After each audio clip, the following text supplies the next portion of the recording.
પ્રમેય નંબર 6.2 આને કહેવાય પ્રતિપ્રમેય. પ્રતિપ્રમેય થેલ્સનો પ્રતિપ્રમેય કહેવાય. સમપ્રમાણતાનો મૂળભૂત પ્રમેય જે હતો એનો પ્રતિપ્રમેય કહેવાય. પ્રતિપ એટલે inverse, converse of Thales theorem, converse of Thales theorem or converse of proportionality theorem એટલે કે ઊંધો થિયરમ જે 6.1 માં તમને આપેલું હતું એ અહીં સાબિત કરવાનું છે. જે 6.1 માં સાબિત કર્યું હતું એ અહીં આપેલું છે. ખબર પડે છે? 6.1 માં શું આપેલું છે? તો કે ભાઈ 6.1 માં આપણને આપેલું હતું બીસી અને ડી બંને સમાંતર છે. શું આપેલું હતું? બીસી અને ડી સમાંતર છે તો સાબિત કરો એડી upon DB is equal to AE upon EC એવું સાબિત કર્યું હતું. અહીંયા એનાથી ઉલટું છે. અહીંયા એનાથી શું છે? ઉલટું છે. અહીંયા આપેલું છે, અહીંયા શું આપેલું છે? એડી અપોન ડીબી અને એઈ અપોન ઈસી આપેલું છે. સાબિત એવું કરવાનું છે કે બીસી અને ડી સમાંતર છે. પ્રતિપ પ્રમેય છે થેલ્સનો. 6.1 હતો ને એનાથી ઊંધો. ઓકે, જો 6.1 ન પૂછાય તો એને આ પૂછવો પડે, એટલે રિસ્ક નથી લેવું, આપણે કરી લેવાનું. અને આ વિધાન પૂછાય તો તમને ખબર પડી જવી જોઈએ કે આ એ જ થિયરમ પૂછાનો છે. કયો? 6.2. આ પ્રમેય છે 6.2. પ્રતિપ પ્રમેય થેલ્સનો પ્રતિપ પ્રમેય સમપ્રમાણતાનો જે મૂળભૂત પ્રમેય હતો એનો પ્રતિપ પ્રમેય, અથવા તો આપણને અહીં આપેલું શું છે? એડી અપોન ડીબી એઈ અપોન ઈસી જે 6.1 માં સાબિત કર્યું હતું ને અહીંયા આપેલું છે. અને જે 6.1 માં આપેલું હતું, શું આપેલું હતું? બીસી અને ડી સમાંતર છે, એ અહીંયા સાબિત કરવાનું. એટલે એનાથી ઉલટો પ્રમેય કહેવાય. ઓકે, જો આ પ્રશ્ન વાંચી લે એટલે આપણને ખબર પડી જાય. જો કોઈ રેખા ત્રિકોણની બે બાજુઓને સમાન ગુણોત્તરમાં વિભાજન કરે એનો મતલબ એડી upon DB is equal to AE upon EC, તો તે રેખા ત્રીજી બાજુને સમાંતર હોય, એટલે કે ડી અને બીસી સમાંતર હોય એવું સાબિત કરવાનું. જો આ જે લાઈન છે ને એ આપણી રીતના ડ્રો કરેલી છે, એટલે ડોટેડ લાઈન છે. હમણાં તમને મસ્ત સમજાવું. જો પક્ષ, પક્ષ એટલે શું આપેલું? સમાન ગુણોત્તરમાં વિભાજન કરાય એવું આપેલું છે. 6.1 માં આપણે જે સાબિત કર્યું છે એ અહીંયા આપેલું છે. 6.1 માં આપણે શું સાબિત કર્યું છે? AD upon DB is equal to AE upon EC. AD upon DB is equal to AE upon EC. આ શું છે? આપેલું છે. આપેલું છે. જ્યારે પણ આપણે આનો યુઝ કરવાનો થશે ત્યારે આપણે આનો યુઝ આને વાપરી શકશું, કારણ કે પક્ષ છે, આપેલું છે. આપણને શું છે? આપેલ છે.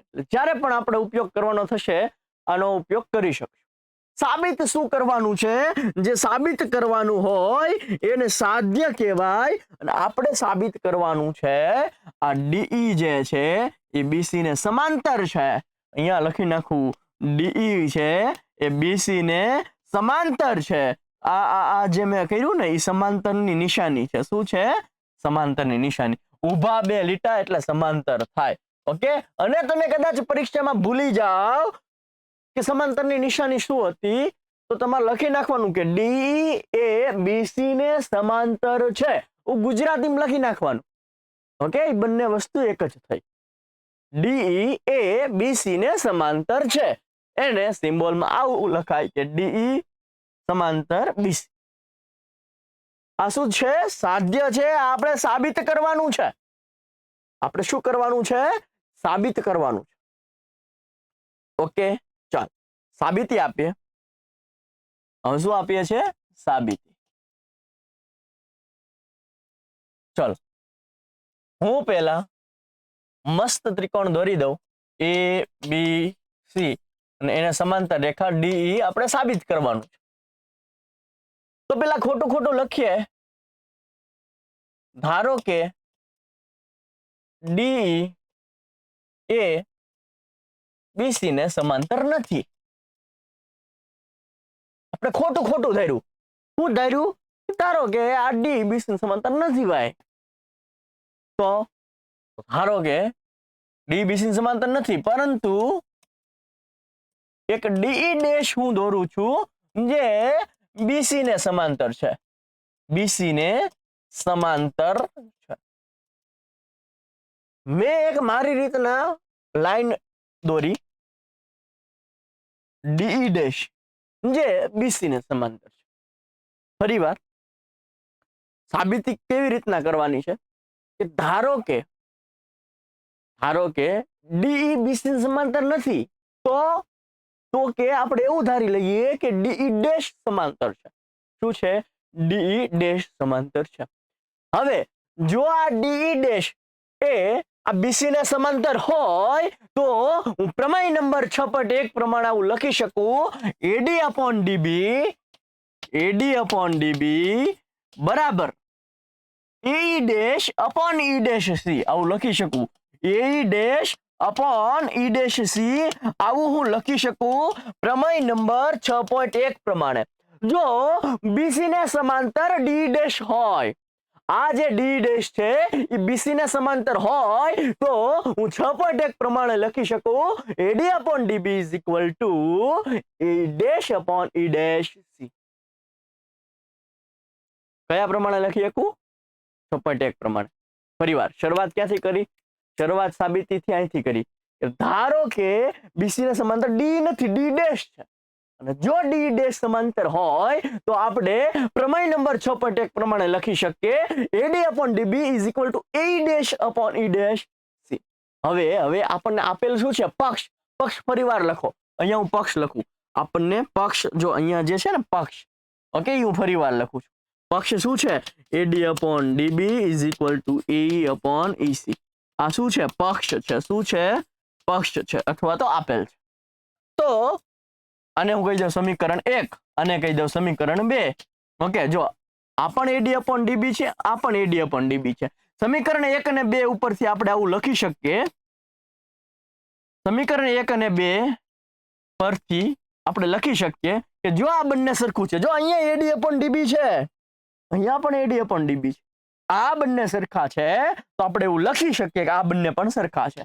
ઓકે, માટે એ dash upon E dash she is equal two A upon EC લખી શકીએ. આ બંને પણ કેવા છે? સરખા છે. ઓકે, હવે ધ્યાન રાખો. હવે આ જે છે એ ફરીવાર લખું છું અહીંયા.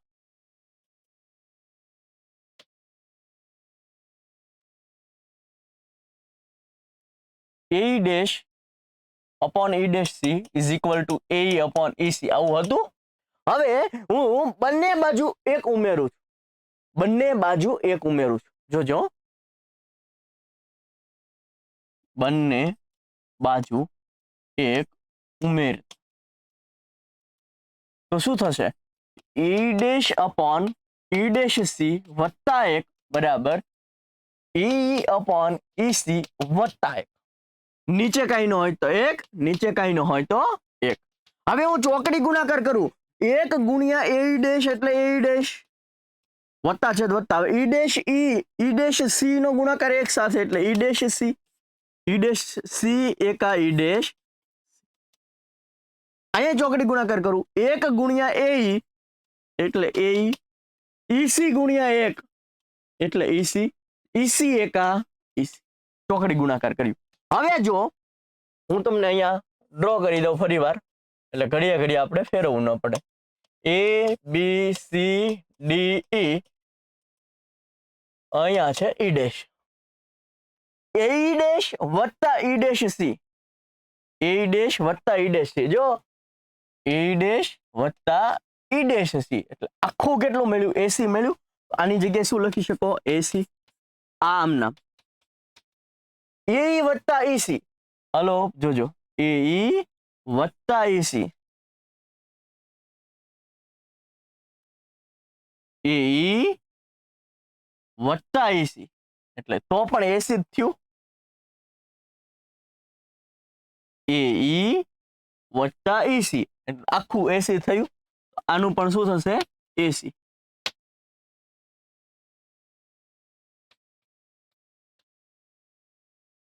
એસી ગયા.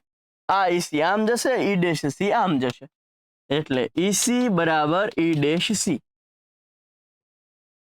હવે શું આપણને મળ્યું શું જો EC બરાબર E ડેશ C મળ્યું. જો આ EC આમ જતા રહ્યા, E ડેશ C આમ જતા રહ્યા. મળ્યું શું?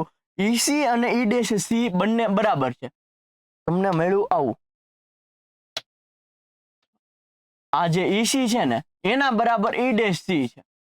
એવું ત્યારે જ શક્ય બને, એવું ત્યારે જ શક્ય બને. જો આ EC અને E ડેશ C બંને બરાબર ત્યારે જ શક્ય બને કે E અને E ડેશ બંને એક જ પોઈન્ટ ઉપર હોય.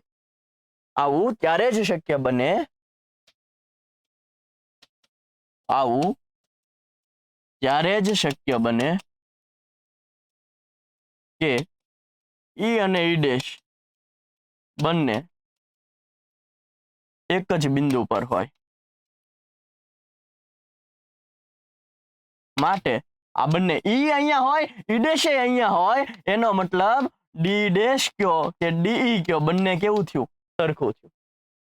ફરી વાર, આ E ડેશ અહીંયા હોય ત્યારે જેવું શક્ય બને, એનો મતલબ કે D ડેશ કયો કે DE ડેશ કયો બંને સરખું છે. સરખું છે એનો મતલબ શું થયો?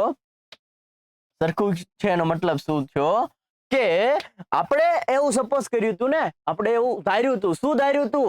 તો કે DE જે છે એ BC ની સમાંતર નથી. એ આપણી ધારણા ખોટી થઈ, કારણ કે DE ડેશ છે એ જ DE છે.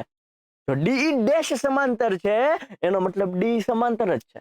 માટે આપણી ધારણા ખોટી છે. આપણી ધારણા ખોટી છે એનો મતલબ એવો થયો કે BC જે છે ને એ D ને જ સમાંતર છે. એ કોને સમાંતર છે? DE ને જ સમાંતર. ચાલો હવે જોજો, ફરી વાર સમજો. અહીંયા પૂરો થઈ ગયો હેન્સ પ્રૂવ. આપણે જે પ્રૂવ કરવાનું હતું એ પ્રૂવ થઈ ગયું. તમને કહું કે શું છે, તો સૌથી પહેલા પક્ષ શું છે કે તમને આપેલું શું છે? જે 6.1 માં આપણે સાબિત કર્યું હતું એ અહીંયા આપેલું છે. પ્રમેય 6.1 માં આપણે શું સાબિત કર્યું હતું? AD/DB = AE/EC. એ અહીંયા પક્ષમાં લખવાનું છે. સાધ્યમાં શું લખવાનું છે?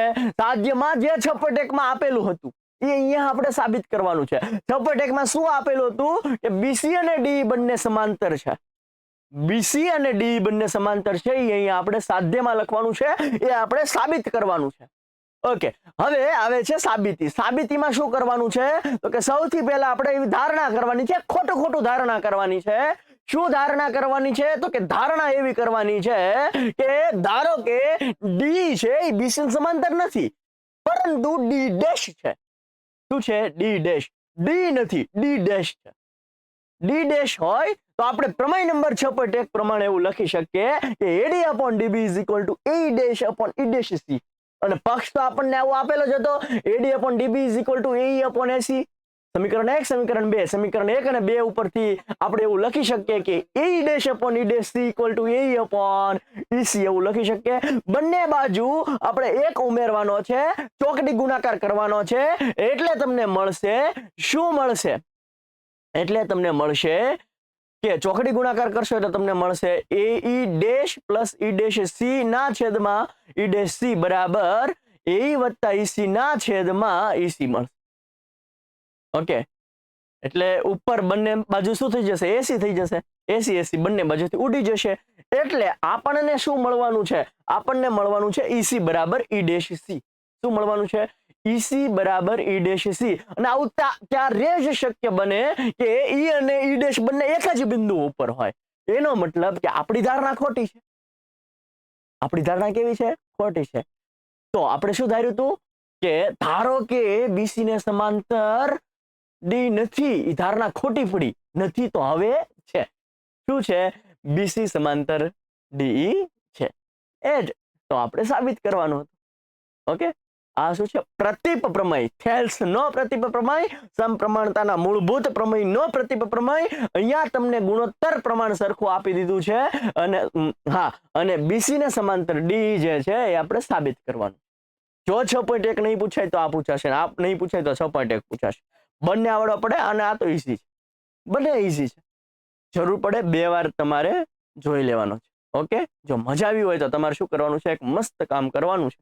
ઓકે, ધોરણ 10 ના દરેક વિદ્યાર્થી સુધી આ વિડીયો પહોંચાડી દો, જેથી કરીને એ પણ પાસ થઈ જાય, એને પણ સારા માર્ક્સ આવે, એ પણ ટોપર બને, બરોબર છે, અને અમે કંઈક ને કંઈક તમારી મદદ કરી શકીએ. ઓકે, તો તમારે આટલું કરવાનું છે, મેક્સિમમ શેર કરી દો, બરોબર છે. મળીએ છીએ 6.1 સ્વાધ્યાય સાથે. ત્યાં સુધી જય હિન્દ, જય ભારત.